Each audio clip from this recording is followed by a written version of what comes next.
kan oleh Nadia sebagai anak-anak yang juga mensupport anak-anak yang kreatif, anak-anak juga yang peduli terhadap masa depan. Jadi dia anak yang mandiri, dia anak yang mempersiapkan diri untuk bisa survive di masa depan. Nah, di sisi yang lain saya kira ada beda tipis antara upaya positif anak untuk membentuk karakter dirinya untuk berkembang itu. Apabila dia terlalu banyak diambil waktunya, maka kita bisa mengatakan ada unsur eksploitasi di sana. Sehingga saya membaca bahwa sejak awal dia sudah tereksploitasi. Itu terbukti dengan banyak produk yang harus dia kerjakan selama dia masa sekolah, membantu orang tua. Mulai dari jualan kue, kemudian rantangan dan macam-macam, hingga masuk pada fase berikut adalah case yang kedua ini. Saya melihat ketika Nadia sudah sampai di puncak popularitasnya menjadi runner up Putri Indonesia, dan juga mungkin dia diperhadapkan dengan situasi keluarga, beban ekonomi dan lain-lain, dia berusaha juga untuk terus bertanggung jawab terhadap keluarga dan membantu keluarganya. Tetapi batasan antara membantu keluarga dan pengorbanan dia dan terhadap profesinya yang hari ini itu sangat tipis, karena niat baik itu juga bisa saja menjerumuskan dia ke dalam situasi-situasi yang sulit untuk dia pilih gitu. Jadi bagi saya tidak mungkin ya dalam relasi orang tua dan anak, seorang anak rela melihat orang tuanya menderita mungkin dengan air mata dalam konteks menutup hutang dan lain-lain. Pasti dia memang punya, menurut saya dia anak yang memang punya keinginan kuat untuk menolong orang tua. Dia juga kreatif, terbukti dengan apa yang dia dapatkan selama ini, dengan hobi yang dia jalani selama ini, semua pasti untuk mensupport keluarga. Jadi kalau saya membaca yang lain bahwa Nadia itu adalah seorang korban. Kalau dulu dia anak korban, hari ini dia juga korban dari sebuah sistem ekonomi keluarga yang bisa menjerumuskan dia untuk mungkin saja dipandang, diduga dia terlibat di dalam penipuan dan lain-lain. Tapi ya itu, saya melihat itu bukan murni keinginan Nadia atau kehendak Nadia.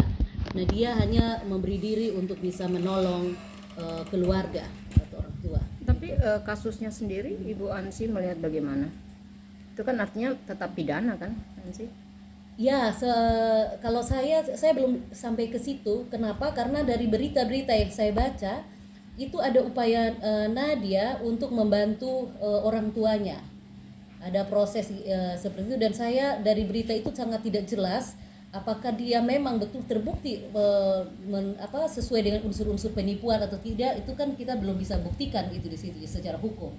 Jadi saya lebih melihat dari aspek sosial, bagaimana si Nadia memang dari dulu karakternya memang suka membantu orang tua seperti itu. Seberapa dekat Ibu Ansi dengan Nadia, maksudnya hingga bisa mengetahui kehidupan Nadia ya, sejak dulu? 2-3 tahun yang lalu ketika Nadia masih SMA, dia belum tenar, dia belum sepopuler hari ini. Nadia itu sudah menjalankan usaha kuliner ya secara online, baik itu makanan maupun kue-kue yang ditawarkan lewat online, lewat Facebook. Dan saya sangat bersimpati karena dia seorang anak SMA waktu itu, seorang anak perempuan yang sangat gesit saya kira, dan sangat kreatif dalam membangun diri untuk membantu ekonomi keluarga. Jadi saya mensupport waktu itu dengan kami sering memesannya, dan itu yang saya lihat. Tapi berikutnya saya lihat kemudian dalam banyak aspek Nadia melakukan itu atas nama produk itu dibuat atas nama Nadia, dan itu sangat intens. Artinya saya membaca, wah kalau dia melakukan sangat intens, berapa waktu dia untuk belajar, berapa waktu dia untuk melakukan hobi dan lain-lain. Jadi saya merasa bahwa ada aspek eksploitasi di sana.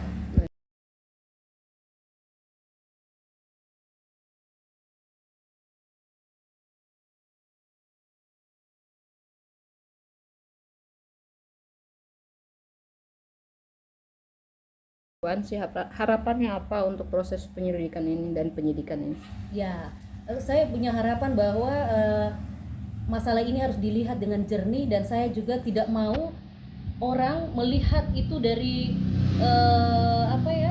publikasi media online saja, karena biasanya yang terpublis itu sesuatu yang tidak mendasar, tidak terlalu dalam ya. Walaupun banyak yang sudah mulai menyebar dan lain, saya kira boleh saja kalian menyebarkan itu, yang penting itu dapat dipertanggungjawabkan seperti itu. Asas praduga tak bersalah itu harus dikedepankan karena semua sama di mata hukum.